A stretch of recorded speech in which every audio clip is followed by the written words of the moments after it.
Hi, I'm Chris from Airwindows, and hey, you can do this. A seemingly normal digital mix.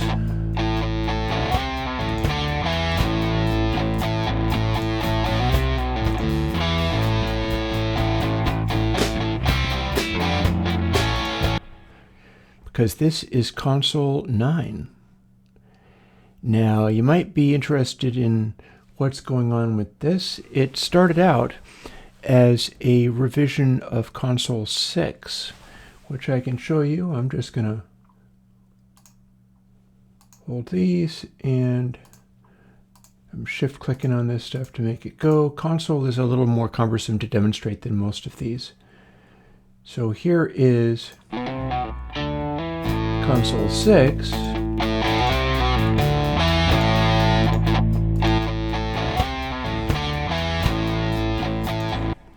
So the deal with that is Console 6 was always a kind of dirtier, raspier form of console. And the reason there's a new version of it is because I stumbled across a thing on the internet called Herbie, which is about finding ways to more accurately do floating point calculations. And the stuff I was doing to handle like Console 6 like this,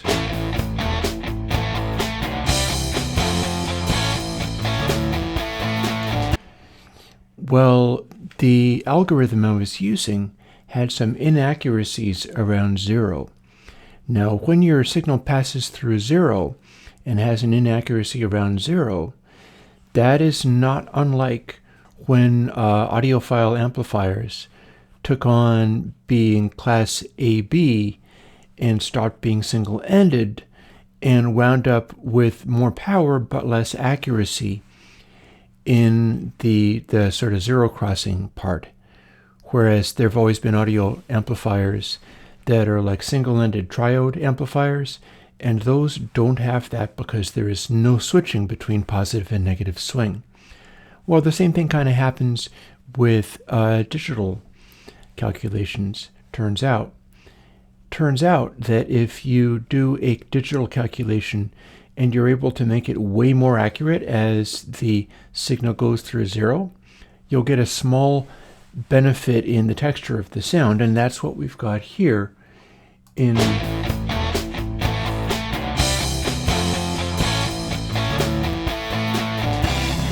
the revision of Console 6. But Console 6 is still a little bit raspy in tonality. It distorts and undistorts a little aggressively. So I'm going to grab my, what you're seeing is these things here, and what's actually in Console9 looks like this. You've got a pan control and you've got a fader control. And I've set it up to be essentially level matched, but all these are rather interesting and tricky. It's behaving very differently. Again, I can go back to the raw DAW mix here.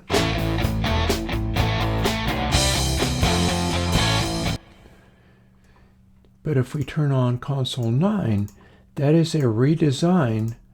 It's not even the same code quite as Console 6. And the way that it differs is that it has a sort of saturated headroom a little over 0 dB. It clips a little positive compared to some of the other ones. And so you can do this.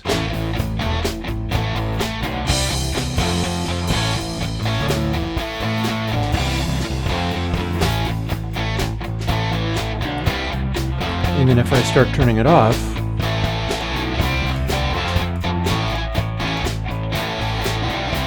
DAW,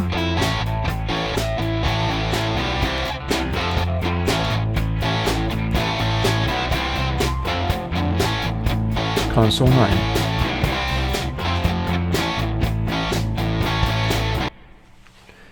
So the deal with that, there's only so much I can demonstrate with it, because console is not easy to demonstrate.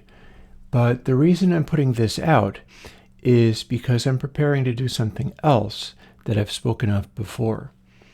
And you might have even seen some little video clips and things that I have posted about my big ConsoleX plan. And that's what this was originally recorded on. I'm doing it on Console9 now because you can have Console9. In fact, I'm also updating Console6 in place because its sound should not change. Only the slight discrepancy as the signal passes through 0 will change. But when we're talking about Console9 plays a role in ConsoleX in two ways. One, it is the summing system I'm going to be using for ConsoleX. ConsoleX is the one with a lot of more controls to it. And the other use is if you're going to run ConsoleX through submixes and reverb sends and things. My decision around that, and you did hear a reverb, you also heard a new version of Seriously on the reverb. And more will be revealed about that. I do have a backlog to work through, new things to give people. But ConsoleX is designed that if you're going to run stuff to reverbs, what you do is you put an instance of Console9 bus first on the send that you're doing, and then you do the reverb or whatever else it is that you're going to do, and then you do another instance of ConsoleX channel, so that you can sculpt and shape and tone control the reverb return, which is a Chris Lord-Alge trick that he likes talking about. And how would you go about doing something like that? Well,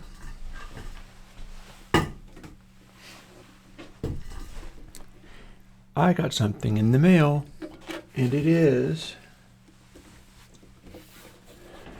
my real control surface for ConsoleX. Takes up the whole entire screen, as you can see. So this is pretty exciting. This is something that is taking the place of some of my modular synthesizer stuff, because the idea is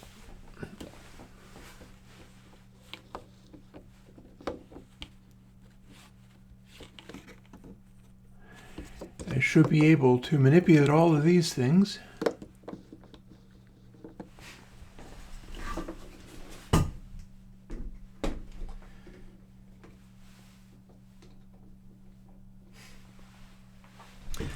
I can set it there in its place. That's where I'll be using it, within easy reach. The color-coded things are not fully ready yet. The idea is going to be, and I'm still working on this one, the idea is going to be that you get to assign channels. I'm working in Reaper, so I'm making this work in Reaper. You get to assign channels to a color, and then the fader that you've got controls all instances of that color in the mix. So if all of your guitars are, for instance, color-coded red, and you're roughing something together, and then you add a bunch more guitars so that they are adding up to all be too loud, well, you can pull the red fader down, and then all the guitars and anything else that you coded to red, including reverb returns and things if you wanted, would just immediately go down. It would balance. It would be a sort of on-the-fly submix kind of thing.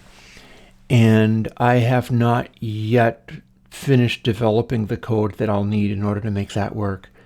In fact, I haven't even technically quite finished developing the code for ConsoleX, but as you can see, I've got the control surface for using it now, and will be moving forwards. You might also be able to see I have successfully got over COVID.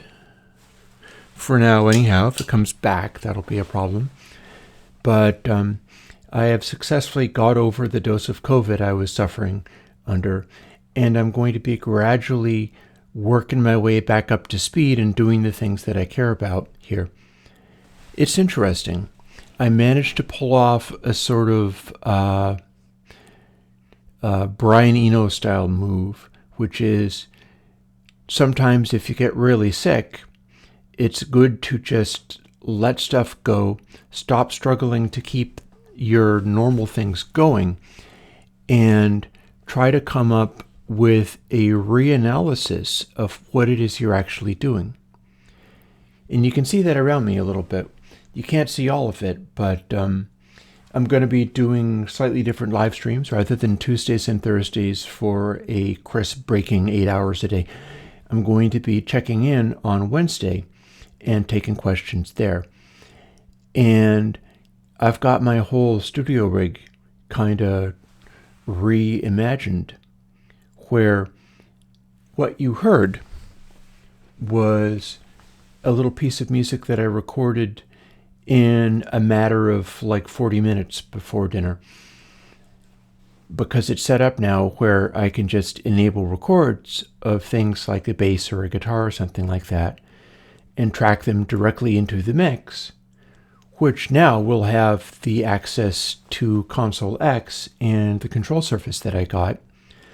So I'll also be able to dial in tones and sounds and things on the fly while doing stuff like that.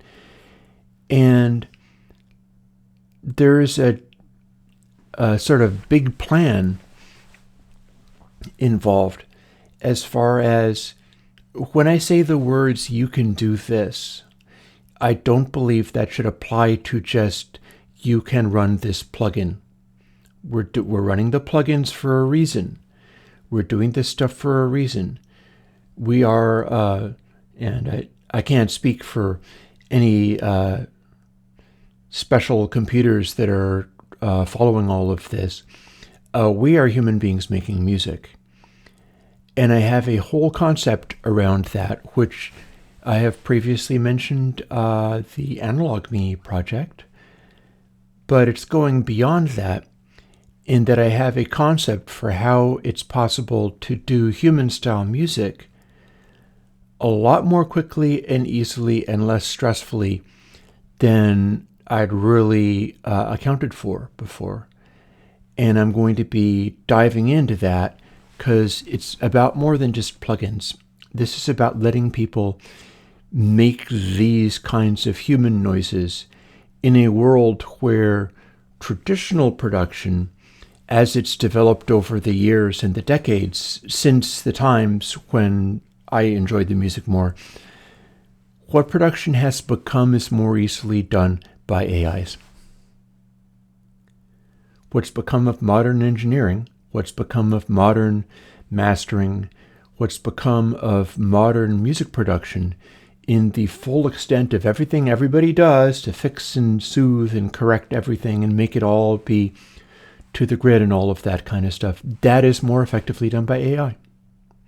You're just giving AI more to work with in order to take the ability to make stuff like that from you and do it instead of you. And that's going to happen. And there's still going to be space for humans to make human noises the way humans might like to do. And I'm going to be pursuing that. But until then, if you enjoyed Console 6, you now have a slightly upgraded version of it, which is otherwise exactly the same. And if you'd like a little head start on this sort of mix framing of how ConsoleX works, well, in that case, you've got Console9.